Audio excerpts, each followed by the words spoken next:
Everybody at 6 o'clock on the dot. I'm Frederick Price along with Caitlin Heck and meteorologist Alex Forbes. I wish there was I don't want a real blizzard, but cooler temperatures, maybe a 20-degree difference would be nice right about now. Yes. Highs in the 80s versus 100s. Yeah, Who would have thought that would be the cooler part? Yeah. Well, got bad news for today because we are headed to the upper 90s and low 100s across central Georgia. There's a live look at downtown. You can see first light is in the sky. Sunrise continues to get later and later. Now 6:45 this morning. We're looking at 73 in Macon with a dew point of 72. So a little sticky out there this morning. 73 waking up in Crawford County. We've got 74 in Sandersville, 73 in Dublin, 70 in Eastman, 71 in Forsyth, 70 in Thomaston, and 74 in Montezuma. The radar is quiet this morning. Nothing going on really in Georgia for that matter. You've got to go up into Tennessee, really between Nashville and Chattanooga this morning. A couple showers that extend back down into northern Alabama, northern Mississippi, and the eastern side of Arkansas. But that's going to stay up there. That's along a cold front that's just moving pretty much due east, and that's going to stay out of central Georgia. What's not going to stay anywhere is the 70s this morning. Warm up into the 80s, 91 by the noon hour, 93 by about 1 p.m., headed to about 98 today. Feels like 100 plus. So coming up in a few minutes, we've got a hot end of July and increasing humidity. You add all of that, you get heat indices 105 plus. Future View, just a moment away. Okay, thank you so much, Alex. Well, a Warner Robins man is recovering this morning after getting shot in the head outside his home last night. Police say they responded to a call about shots fired on Greenway Drive Tuesday. They say 40-year-old Pete Brady stepped outside after hearing what he thought was fireworks. That's when a bullet grazed him in the head. He went to a hospital and is expected to be okay. But if you have any information on this, you can call Macon Regional Crime Stoppers. That number is 1-877-68-CRIME. Again, 1-877-68-CRIME. Meanwhile, the GBI is investigating after Houston County deputies and a man barricaded inside a camper shot at each other. This happened Tuesday night outside a home on Smithfield Church Road. 41-year-old Jacob Bailey was making threatening statements toward his family, officers, and others. After trying to negotiate with Bailey, the GBI tells us he shot at deputies and one shot back. Bailey was later arrested and he's now in the Houston County Jail. While the GBI looks into this, the Houston District Attorney will decide whether to bring charges. Well, a worker at a Macon senior housing complex is now accused of stealing at least $50,000 in rent money. Bibb Sheriff's Office says she took money from tenants at East Macon's McAfee Towers and used it for herself. Brown was arrested yesterday on a total of 208 counts, including forgery and theft by conversion. Sheriff's Office says Brown was turning in residents' rent payments in the form of money orders. Everlyn Causey told us managers asked her questions about her rent payments. I moved up here, I think, 2020, 21, somewhere in there. And I said, yeah, I got all my receipts, so I had to show them my receipts. And that's how I got by with that, because I had my money out of stubs. Macon Housing Authority CEO Mike Austin told us no one is going to lose their housing. The Bibb Sheriff's Office says the case is still under investigation. They've been looking into Brown from October of 2020 until June of last year. All right, now people in Gordon are trying to figure out what will happen in a special called city council meeting tonight. The agenda says they'll all discuss pending litigation. Members of a nearby church say they believe it stems from an ongoing legal battle between them and their pastor.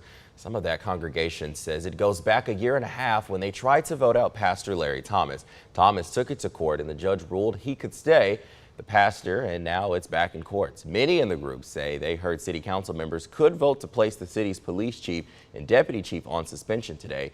One of Thomas's latest lawsuits says the chief and deputy chief were there as the congregation prepared to vote. His legal team claims the involvement of law enforcement violates Georgia law. Thomas declined to comment for this story, saying he'd rather speak with his lawyer before saying anything. Gordon City Council will meet today at 5:30 at City Hall. 6:04, Hawkinsville's Animal Control says their stray cat overpopulation problem is only getting worse. So they're bringing in some help from outside organizations this weekend. They plan to trap, neuter, and release about 50 feral cats to prevent more herds of kittens down the road. The animal control manager says it's a community-wide problem. They're asking people to stop feeding cats because those cats will reproduce. They also ask people who can't take care of their pets to contact a rescue shelter instead of just abandoning them. A red carpet movie premiere is happening tomorrow at the Douglas Theater. The short film is called The Kingspin. Screenwriter Tiara Mason grew up in Macon and is known for her local stage plays. She's now a movie director and actress in the film. The Kingspin centers around a strong woman, a powerful family, and positivity. The television series is in the works with the plans to film in Macon. The red carpet starts at 6 p.m. and the movie is at 7. You'll get a chance to meet the cast and ask questions. Tickets are available at the Douglas Theater box office and online. Well, Middle Georgia State University will build a new center to focus on studying needs in the community. It's thanks to a $1.2 million grant from the Peyton Anderson Foundation. So, for example, students could study issues related to poverty. Professionals could train new talent to meet workforce demands in cybersecurity and aviation, and it could provide health and wellness programs for people with specific medical needs. The center will also host a series of events, including symposiums, training and development, and education. Something to keep in mind, not everyone is going to a traditional classroom this year, and some Perry women have created a virtual wonderland space for kids who still want the classroom experience while taking classes online. Children can come Monday through Friday, and instructors will help monitor their school day.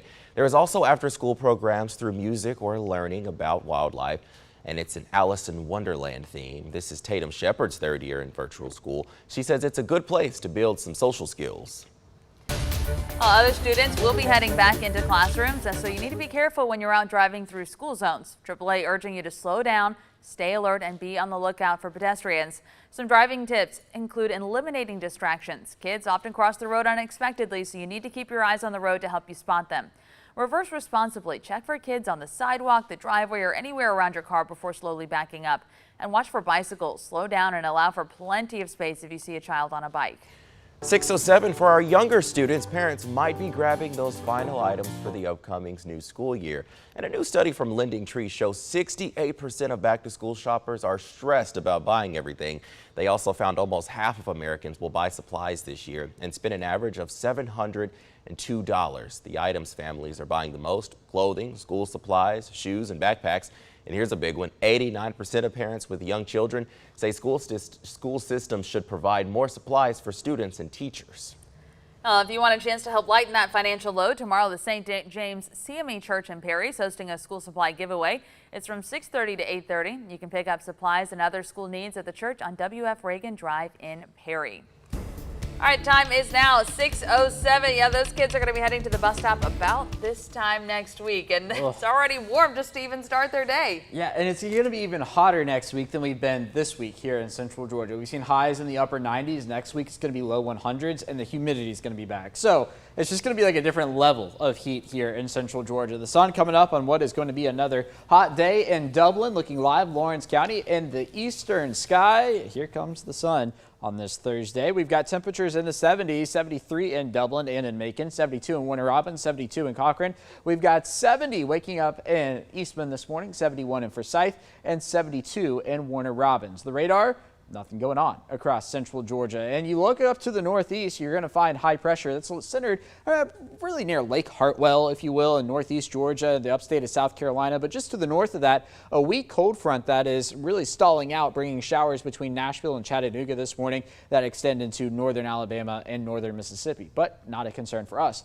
here in central Georgia. We will warm up very quickly into the mid 90s by the noon hour, upper 90s later this afternoon. About a 20% chance for a shower, we'll say. Is a rogue strike of lightning out of the picture? No, but you know, similar to yesterday, we're only going to see 1 or 2 lightning strikes across the entire area. So the chance of storms today, relatively low across central Georgia. Now waking up tomorrow morning, something similar, but we are going to notice an increase in rain tomorrow afternoon, some heavier showers possible as well. This is actually a wave of moisture coming in off the Atlantic, and it's going to bring that increased rain chance across central Georgia. So there we go into the afternoon hours, into the evening, that fades away. But not only is a wave of rain possible, we're also looking at an increase in humidity across central Georgia. That's going to last into Saturday as well, with another 30% chance of rain there. So we are coming close to records. Yesterday, 2 degrees shy. Today, I'm forecasting being 3 degrees away from that record of 100. But if we get a little too much sun, it is possible to tie or even break that during the afternoon hours. So we'll be watching that in the Weather Center.